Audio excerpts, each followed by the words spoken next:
speak now to Professor Anthoni van Nieuwkerk. He's the head of the Wits School of Governance. Thank you very much for joining us. So when we speak about governance, especially in the context of the African continent, what are we talking about, essentially? It's a difficult concept to grasp. It doesn't come naturally. It's a human intervention and not given by nature. Right. To make rules and regulations that will assist us as groups of people or communities or societies or even countries to live together without fearing each other or hating each other and working for the common good. So typically in any society there's a form of government, and typically in a democracy these days we elect a group of people to rule and provide goods and services which we pay for via taxes. Right. And we expect those people that we choose to rule us every 5 years or so to form a government that we can trust, because we give them money and they give us services in return. So there's a level of trust involved. If they do that well, we say good governance.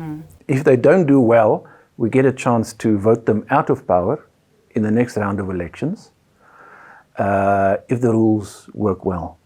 So sometimes the rules prevent a government from being elected out of power easily, because once you grab hold of political power, you tend to hold on to it for as long as possible.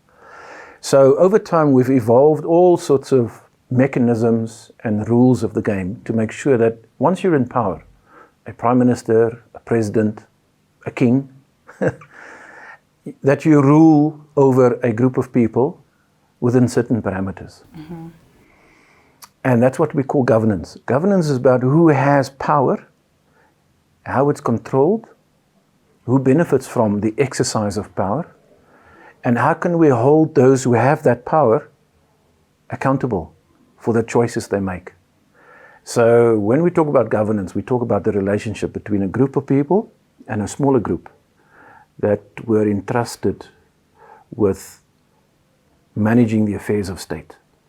Sometimes it's a matter of life and death, especially in our context of Africa or the global south or the developing world. You can choose your theme, where resources are scarce, where there's a history of colonialism. So colonialism would be an example of a group of people from another continent or a country coming into your place where you live, into your house, to steal from you the resources that you yourself depend on to make a good living.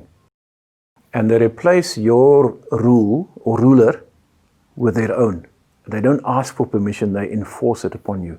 We don't want that form of, that's colonialism. Apartheid would be another example of a small group of people taking control over a majority of people and ruling them not in the interest of the common good of the majority of people, but in the interest of a select few. This is not good governance, this is bad governance. Right. It's not what we want. And it's not as if this has come to an end. We still experience forms of new colonialism, particularly in Africa. I'm explaining why governance is so important. We live in a continent that's potentially quite rich in resources, land, clean air has now become valuable in terms of climate change and pollution, vast tracts of land to grow food, and undiscovered mineral resources, oil, gas. So Africa is potentially quite rich. People who from the outside see this. So if you're sitting somewhere in Asia and you've got 1 billion people to keep happy, and you don't have natural resources enough to do that, you will go to places where you can find it, and then you will find all sorts of tricks of the trade to extract natural resources. You pay people, you bribe them, you corrupt them, you steal it, you make promises, you do bartering. I'll build a road for you if you give me your diamonds. And I'm not making this up. Right. In the context of the African peer review mechanism, that also looks at governance. Yesterday, we had the launching of the African governance report. We know that there are countries on the continent that we can't talk about good governance without talking about bad governance, to your point, that have very bad governance. Do instruments like the African peer review mechanism actually have or are solid in making sure that we sort of turn the tide where things are not right? So there's a paradox at play. If you write a report, if you're a country or you're a president, I investigate whether you are practicing good or bad governance. And I write my report and I present it to you and say, I find that you are actually a corrupt politician. You steal people's money and you buy big cars and people are dying on the streets. I'm going to take this report and put it at the summit of the AU. You're a member of the AU summit. You're a president because of our state system. You're going to do everything in your power to prevent me from tabling the report to summit. You will try and prevent this from happening. So we have limited reach. But if I do my homework and I find that there are problems with governance in your country or with your political system or even with you, I can find other diplomatic ways to make the point. I can say that in countries with certain features, without naming the country, there's been a history of there's been a history of exploitation and mismanagement and corruption. And what will strengthen my hand is if in your country there are commissions of inquiry, there's an independent judiciary, there's a powerful civil society, and there's a social media that's active and active citizens. I then quote them. I quote your people to say what's happening in your country.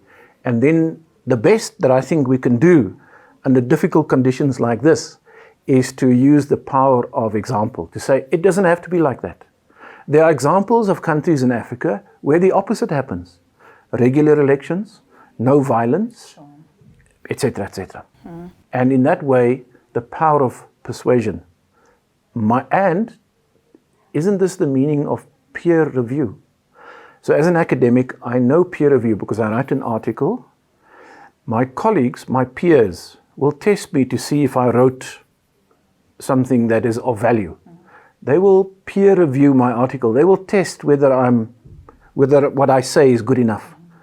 In politics, you can do the same. And that's the uniqueness for me of the African peer review mechanism, is if you're a president, your fellow presidents or prime ministers will put you to the test in their own way to find out if what you are saying is true. And if it's not true, apply peer pressure. The AU has instruments. And if you really go overboard, you break the rules, you sanction your own people, you throw them in jail, you are unfair, you practice bad governance. The AU can sanction, put pressure, and take other steps and even elevate what you are doing to the United Nations. So the AU is part of a global system of governance. So there are ways of doing this. It requires courage to say to a president, you are misbehaving. We want you to fix your ways. And in our case in Africa, we use panels of the elders, we use early warning, and some of these other mechanisms to do exactly that. You're going to ask me next how well it works. Indeed. And that leads me to my next question. How well does it work? Yeah. Right. So in closing up the conversation, No. Okay. It works. Cool. Okay, it works. It works in many cases. You know, sometimes a country battles with stability and finding a way to practice good governance. Maybe there's a lack of skills, maybe there's a lack of experience, maybe a new political party comes to power, maybe we lack education, maybe the political elite is short-sighted and doesn't have a long-term vision for where the country must go. Neighbors, the continent, active citizens can influence the trajectory of a country's process towards democratization, because I don't believe it's something that must happen tomorrow and then we're done.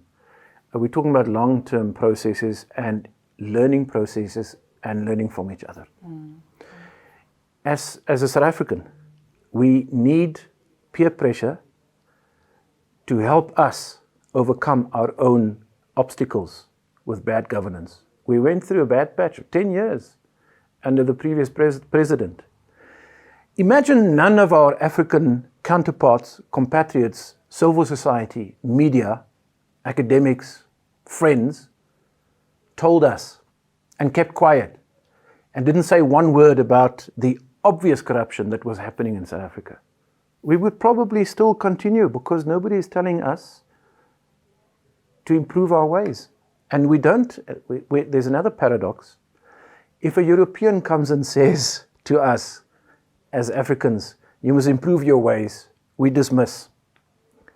Because of our long history of colonialism, oppression, and we know that Westerners and Asians and Americans want stuff from us. Remember I explained earlier, we're still potentially quite rich. So we dismiss that kind of critique, the human rights sort of lobby in Europe.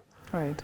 But if a human rights activist from Malawi says, I felt this oppression myself and I want this to change, then we can make a difference.